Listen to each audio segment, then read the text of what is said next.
Social Security is one of the most complex and confusing federal programs. With over 2,700 rules, it's no wonder that we're confused about when and how to start collecting and who to turn to for help. Welcome to Social Security Answers from the Experts, hosted by Martha Shedden. In this podcast series, Martha meets with professionals to provide you with the answers to questions about this most important financial decision. And now, here's your host, President and co-founder of the National Association of Registered Social Security Analysts, Martha Shedden. Hello, everyone. Welcome to the show. I am your host, Martha Shedden, and today I have the pleasure of welcoming two very special guests to the podcast, two of our very own RSSAs at NARSSA, Tom Drapala and Melissa Warren. I wanted to interview Melissa and Tom because not only are they amazing RSSAs, but both of them are not yet even 30 years old. Being younger, their viewpoints on Social Security, retirement planning, and the future for their generation is through a very different lens than most of us who work with retirees. I think those of you in the audience, both financial professionals and those approaching retirement, will find their insights and opinions very enlightening. So welcome to the show, Tom and Melissa. Thanks, Martha. Thank you, Martha. Let's start with ladies first. So Melissa, tell us, first of all, why and how you ended up becoming an RSSA. What were you doing previously? All right, yeah. So I came from a background, I studied biomedical engineering and worked in the medical device engineering space for several years. And I really loved some things about that career, but didn't love some other things about the career. So I was looking for a change in my career, and Social Security and RSSA just kind of fell into my lap, and it's been an amazing opportunity with the same things I love about engineering, the problem solving, but something I was missing in engineering, which was interacting with people and directly helping people. So it's been really fulfilling for me. Great. Tom, tell us how you decided to become an RSSA and what's your background? Yeah, so I have a background in finance from the University of Long Island. So I started out as a financial, just working in finance. I ended up straying from finance and going into construction management and working there for a while. But again, like Melissa said, there's just something there that wasn't completely fulfilling. And when I came across becoming an RSSA and helping people, and I'm just so passionate about Social Security and helping people and how to look for opportunities in the future to, prolong the program and also help others along the way. So that's kind of my background. And I love what I do every day. Great. Thank you. Melissa, tell us exactly, or tell our audience exactly how you help your clients. Can you explain it in a way that regular consumers will understand? Of course, yeah. So we always start out with just a call talking with somebody who's interested, and we can kind of gauge pretty quickly on whether they're needing a personalized analysis. But there are so many factors that can affect the Social Security decision, from pensions, minor children, life expectancy, all sorts of things that generally a lot of people wouldn't know that it plays such a factor in Social Security. So when we have this discussion, with all of my RSSA training and experience, I know what little things that they just say offhand that could be a major factor in their decision. So then we proceed with an analysis where they share all of their information with me, and I can utilize my own experience and previous client cases, as well as software, and actually crunching their numbers to help them reach, their optimal claiming decision, whether it's more just geared toward maximizing their lifetime collection, or there's other things that they consider. We really work together to find that optimal solution for them, whether it's a single individual or even as a couple. Okay, wonderful. Tom, why is it important to speak with an expert about Social Security? What does someone receive from investing in this education that couldn't be gained on their own? Right. So I definitely think that, working with an analyst, a professional, RSSA is definitely helpful, for several reasons. One being the Social Security Administration. Most clients that we get calls from received wrong or misleading information from them, which resulted in, countless dollars lost in benefits. And I think a big part of it is that, just Americans as a whole are just uneducated about the program and don't really consider anything when going to sign up. And, the problem with that is that the Social Security Administration won't tell you these little things that you should look out for. They just sign you up and that's it. It's up to the consumer to understand what their situation is based on, what rules they need to be aware of or, considerations, as Melissa was saying. So, and that's just one factor. There's also misleading advisors who are telling their clients to just take it 62 or, putting it in a software and hoping the software shoots out the projection that best fits their situation, when in reality, you need to be able to read that software. What is the software telling you? And what is your client telling you so that you can put together, like Melissa said, an optimal plan based on their unique circumstances. So that's kind of why, working with an advisor, RSSA is really unique in that we don't just, print out something and send it to our clients. We really take the time, we go above and beyond and try and do everything we can to help them with their questions, their analysis, and anything else we could do to, help them. And I will just brag a little bit because we have only 5-star ratings on our Google business. So you guys are doing something right, that's for sure. You're both young and yet have decided to do work related to retirement issues. Melissa, what advantages does your youth bring to your work? Do you find that you can approach issues in a different way? Yes and no. For me personally, I know that working in the retirement space and learning so much more, you're always learning. And so I know that for people my age, I'm learning things that I'll benefit from and I can share with other people my age, because there is a lot of, maybe not misinformation, but a lot of people my age are not well educated on how to save for retirement or how to save for anything in some cases. And this is the most important time to be saving, and maybe not planning for Social Security specifically, but if somebody's starting their own business or has these options, there's a lot of things that you could consider earlier in your career for Social Security as well. And primarily we work with people who are closer to retiring, more in the 55 plus age range for me personally with my clients. But for a financial professional that's working with a wider spectrum of ages, they can definitely tailor their advice to different generations differently and make sure that everyone's confident that they understand that Social Security will be there, how it will be there for them, how to plan for it in advance.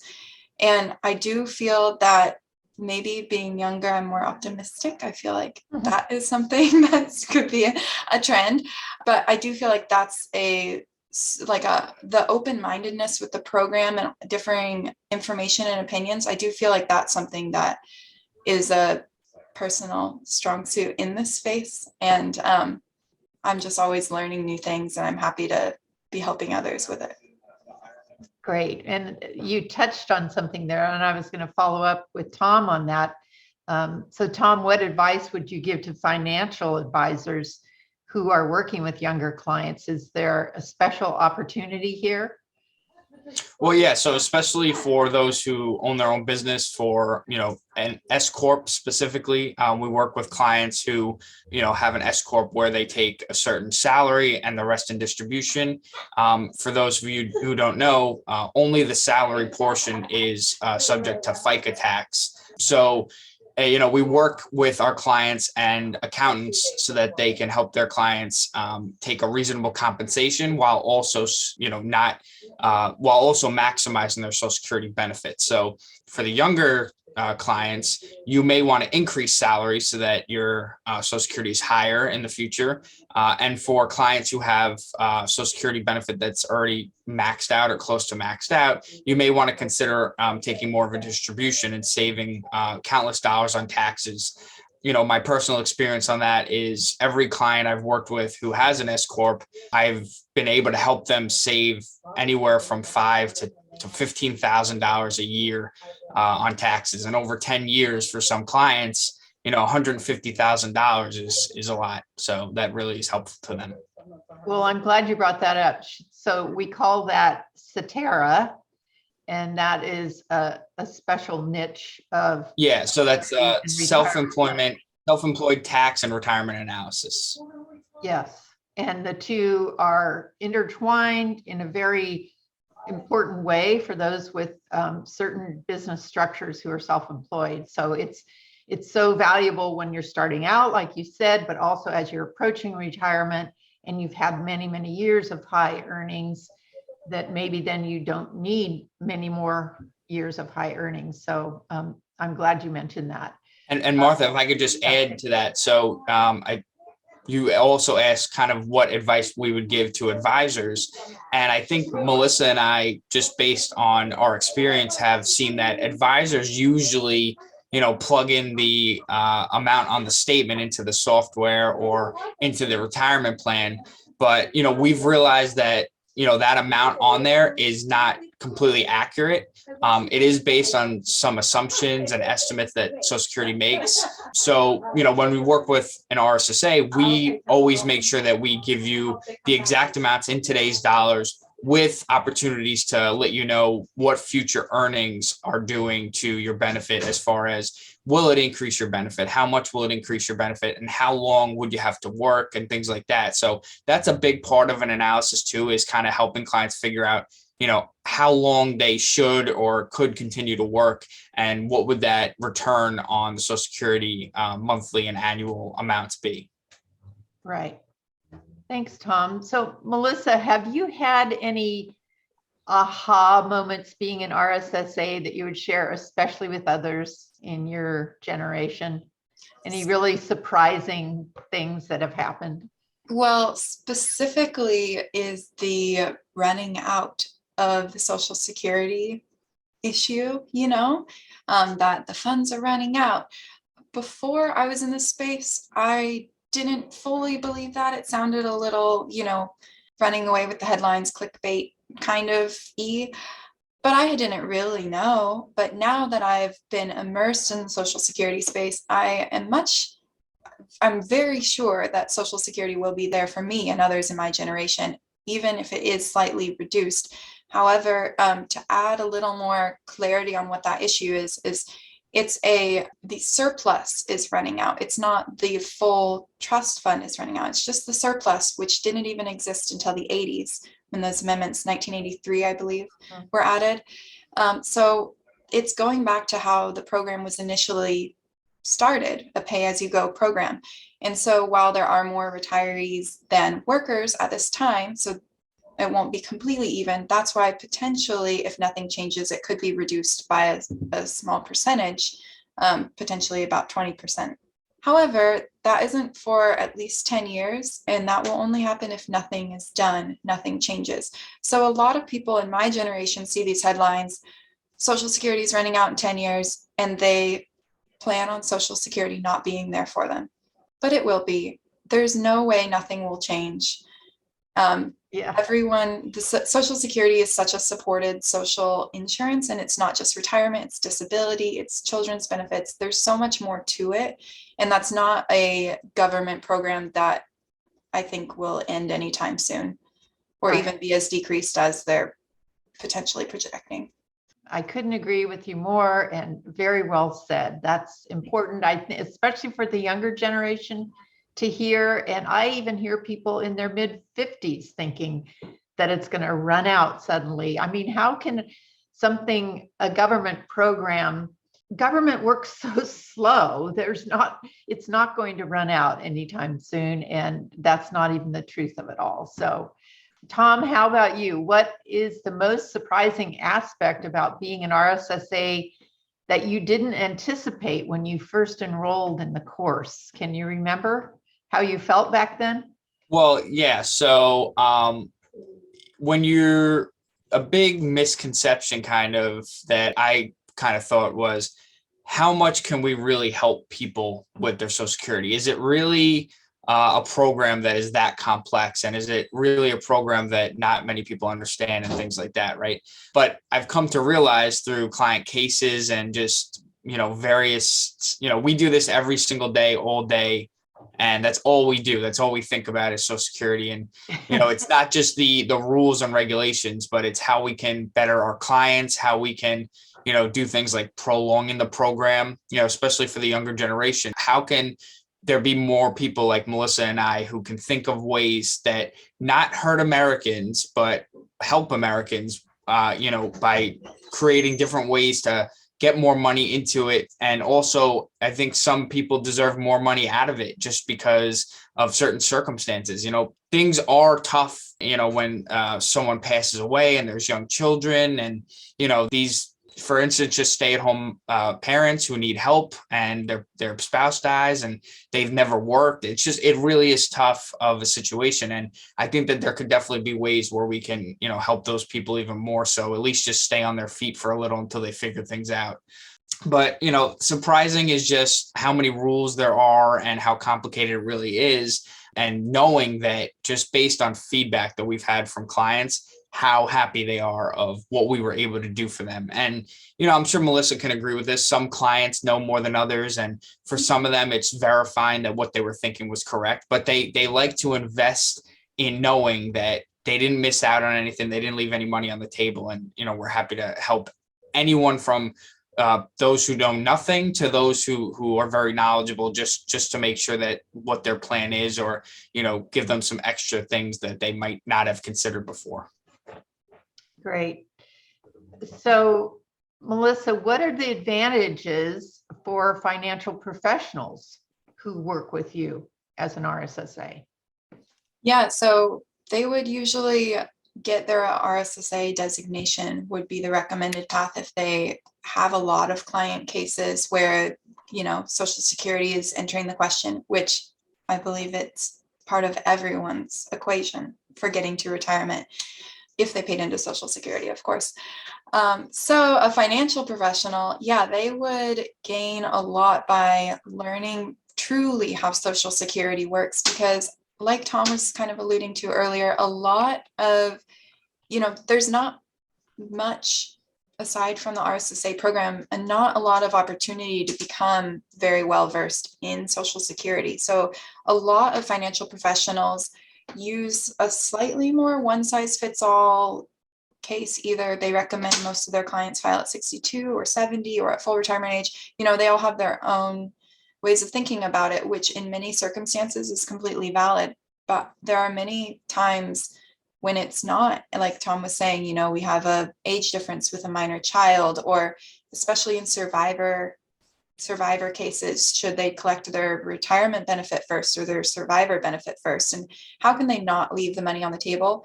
And really becoming an expert in these issues is how a financial professional can help their clients confidently be not leaving any money on the table, filing for their Social Security, be confident about the process. And because there is such a need for this expertise in the space, I feel like most financial professionals, if they start advertising that they are a confident expert in Social Security, people would be coming to them, asking them questions all the time. All of our clients, we primarily, exclusively actually, do Social Security advising. It's not other investments, it's purely Social Security. And all of our clients at the end, like Tom was saying, at the end, they're saying, oh my goodness, I've been trying to figure this out for months. I've talked to 6 different advisors. I'm so lost. No one's able to help me. I've called Social Security, gotten 6 different answers. And this is a field of expertise that is so valuable, and any financial advisor would benefit by having this knowledge. Well said, Melissa. Thanks. What can you add to that? What is the advantage of the financial professionals who go through the NARSSA program, as you both did, and become RSSAs themselves? Have you talked with many? I've spoken with many of our RSSA members. First of all, we're always here to help our members with any questions or cases that they have. we're always making sure that, whatever they need from us, we're always there to provide it to them because, we know that a lot of the financial advisors aren't doing this every single day like we are. So we're very knowledgeable in that, the more you practice and the more hours you put in, these things just come very natural to us because we're so, knowledgeable in doing this every day. So we're happy to help those who aren't necessarily doing it every single day. We also have a partner program for those who don't necessarily want to do all the work for their clients, but still want their clients in a position where they're getting help substantially. So we help our members with their clients' cases and things like that. But all the feedback that we've got from our members has been, extremely positive, whether they're charging their clients for service or a value add. It really does help bring their clients and potential prospecting clients on to their business. And, we found just based on our own experience, some advisors were able to bring on many new clients and just review their whole portfolio of all their retirement income and everything else. So Social Security is just one part of retirement planning. It is a large part, but it really takes an advisor to put a whole plan together that best suits their client uniquely. And with that, a Social Security analysis, not just telling them collect at 70, collect at 62, but really analyzing their situation, give them a couple scenarios and say, let's come up with a plan together. Just a Social Security plan. And then based on that plan, let's put our whole financial plan together and really, be fiduciaries and make sure that you're helping your clients to the fullest extent and putting their needs before your own, whether that, no matter what that takes. Right. And that's kind of why I think that Melissa and I really love what we do is because we are fiduciaries and we make sure that we'll go above and beyond in that extra mile to help each client and no matter what it takes. That's wonderful. Yes, we have quite a few RSSAs who are very great cheerleaders for NARSSA, I guess you would say, that really have seen the light. I think it is that how important it is. And it's really fun to see that passion. Melissa, if you could help future retirees do one thing to optimize their Social Security benefits, what would it be? That's a hard one. One thing for future retirees. I think that it would be, one's a small thing and then one bigger thing. One would be to actually check your statements and make sure that your earnings are accurate, because I know that I can look back on my smaller number of years and tell you whether I think they're accurate or not. But in 30 years, would I be able to look at one and know if it was correct? You should be getting the credit for all of the money you put into it. And the Social Security Administration usually gets the correct numbers when your taxes are done, but it's good to check on that at least every year or 2 years and make sure it's the right number. So that's a small, fairly easy thing. But second is just make a plan, know that circumstances will change, but make an educated plan, know what could come into play for you. Do you have a pension? Will you expect any dependents or spousal benefits to be coming into play? And know that it's just one part of your retirement income puzzle. And there are a lot of strategies for collecting at various times and minimizing taxes with other retirement funds. And there's just a lot in the retirement puzzle. And it's not just, okay, I stopped working, I'll start collecting. Yeah. You don't even have to start collecting when you stop working if you have the other funds to bridge that gap. So there's just so much more to it than a lot of people understand. So education and making an educated plan, I think, is key. It is key. And that kind of ties back into that attitude that, or that belief, that misunderstanding that Social Security is not going to be there. So why would you become educated on it if you have that understanding? So it's great to have that perspective that you both have at your age.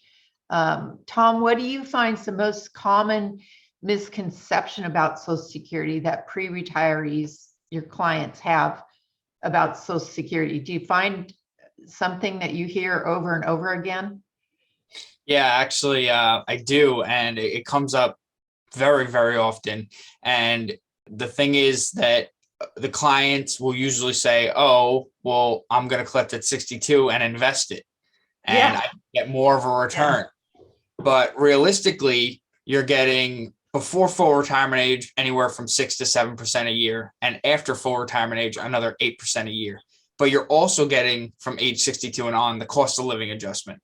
So for example, last year was 5.9%. Added on to that 8% you would have gotten if you were past your full retirement age. So you're really getting a lot more than you think you're getting, because the cost of living adjustment also compounds. So you get 5.9% each year. That adjustment then the next year is based on that new primary insurance amount, and so on and so forth. So if you're getting between 10 to 15% somewhere else, then go for it. But it's very difficult to do now. That's good. Yeah. Really good point.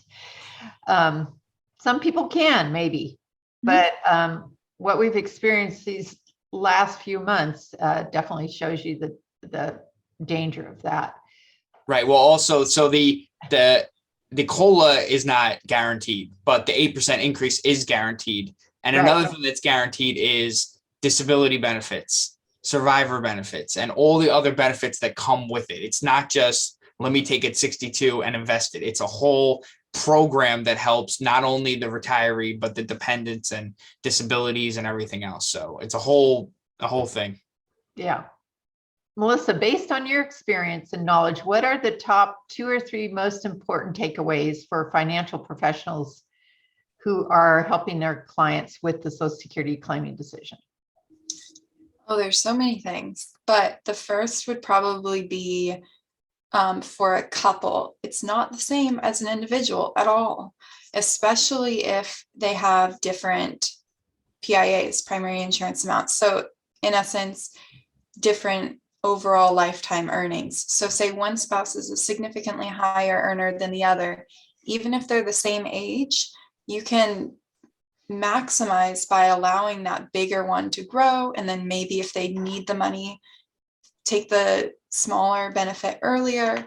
And then they know that the survivor benefit will be strong. They know that they'll be, even before one of them is to pass away, they'll both be collecting that larger benefit for years while they're both alive together. And then this is just even more important if there's a large age gap. Say there's a 10-year age gap and the older of the two has the larger earnings history and thus the larger Social Security benefit. So that sort of thing, the couples claiming strategies, especially focusing on survivor benefits, because that's an important thing when you only have one income coming in to support you instead of 2. That is such a critical thing to be considering, and not just looking at the 2 individuals like in a vacuum separately. Right. Second, I think it's just important, like we've kind of touched on before, to make sure that your clients are working and planning on Social Security early rather than starting to talk about it at 62. You can start talking about it much earlier than that. The numbers, like Tom was saying on the Social Security statement, aren't entirely accurate, especially with a longer time to retirement, because it's assuming that you'll continue earning that same amount. And there's a couple other assumptions in there, but right around 55 and closer, it starts getting a lot more accurate. So it's a lot, you can plan on the exact numbers a little more, but it's just something that you can plan ahead for.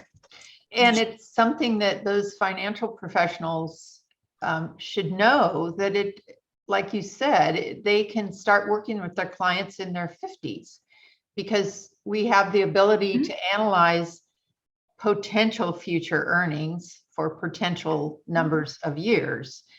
So it's much more than just deciding when to claim. And I agree with you. I just think a lot of financial professionals don't understand the opportunity there.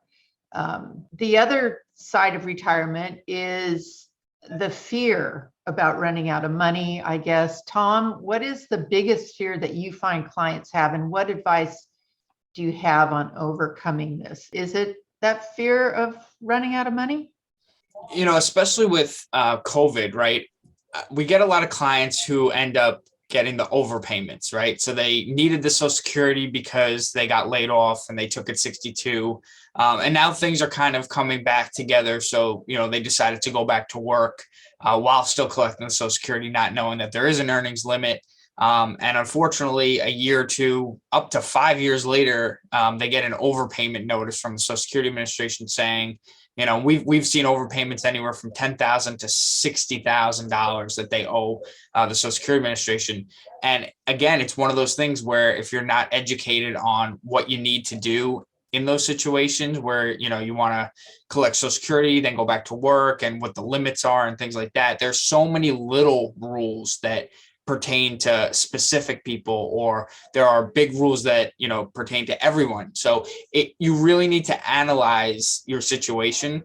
And again, how much would you pay to save on $60,000 of overpayment? It's when you work with a professional, I know it's hard to comprehend. Will this really help me? But again, just to verify that, okay, I'm not going to owe an overpayment, I will pay the money for an analysis, is really what clients need to understand. And it's not easy for everyone to understand that, but it is good to just sit down with a professional and get an analysis done so that you don't miss out on anything, you don't leave any money on the table, and you have an advisor who is giving you correct answers, and you don't have to wait on the phone for 3 hours with the Social Security Administration, right? You call up your advisor, and that's why I always recommend that clients work with us as early as possible, usually anywhere from 55 and above.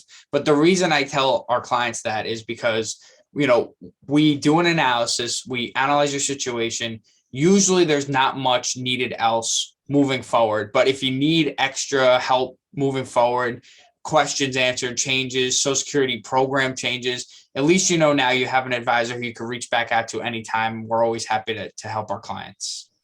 Right. And that brings up I guess I just want to interject here, the whole price of this, because people wonder, well, what is this going to cost me?